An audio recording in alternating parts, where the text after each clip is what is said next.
საგარეო და უსაფრთხოების პოლიტიკის საკითხებში ევროკომისიის სპიკერი ამბობს. ვერ ვხედავთ საქართველოსდან პოზიტიურ ამბებს და ჩვენი ელჩის მიმართ ბოლო უსაფუძვლო ბრალდებები ამას ადასტურებს. ელს ჩვენი სრული მხარდაჭერა აქვს. ხერჩინსკი-ზია ლაპარაკი, რომელიც ვახსენე. ეს არის ერთ-ერთი არაპოლიტიკური და არაპროფესიონალი ადამიანი, რომელიც თავხედობის უფლებას აძლევს და მხოლოდ ძალიან სუსტი ხელისუფლებას უბედავს ამას, რატო იცი, ნებისმიერი თავმოყარე ხელისუფლება პერსონა ნონ გრატად გამოაცხადებდა ამ ტიპს, რომელიც სულაც არ ნიშნავს იმ ქვეყნის უპატივცემულობას, რომელსაც ის წარმოადგენს.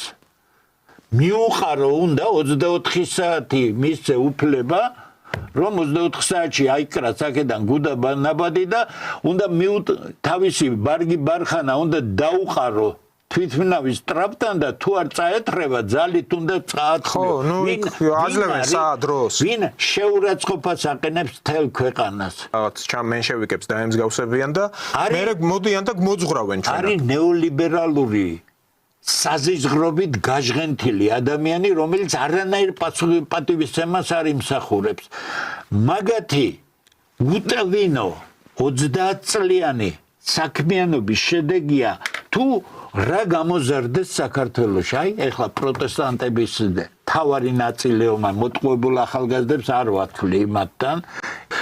ქართველები დღესაც არიან იმ დროშებში გახვეული, არაფრით არ თმობენ პირველ ჩვენებას, ისევ წერენ სლავა უკრაინი, ვიღაცა წერდა იქიდან დიდი მონდომებით, რომ ახლა 80,000-იანი არმია ყავს, უკრაინაც რო რაიმე აქვს და უკრაინაც რო მომავალი აქვს, საქართველოს ყველა დამაწყევარს კონდეს ისეთი მომავალი. აზრზე არა ხარ, გიტყუებთ თავს თუ რასაკეთებთ ვერ გავიგე. უკრაინის მომავალთან დაკავშირებით იქ იყო მისი ამ ქვეყნის ერთ-ერთი მინისტრია, თქვა რომ 500 მილიარდი შეიძლება არც გვეყოს აღდგენაზე ამ ქვეყნის. 500 მილიარდი დოლარი. ვინ აღდგენინებს? მოდი ასე ვთქვათ პირდაპირ. რომელ აღდგენაზეა საუბარი? ვერ იქნება მაგ. მე ვთქვი პირდაპირ, რომ ამ კონფლიქტის უკრაინა არის საშუალება რუსეთის წინააღმდეგ, ამ კონფლიქტის მთავარი შედეგი იქნება ნატოს დაშლა და ევროკავშირის დაშლა.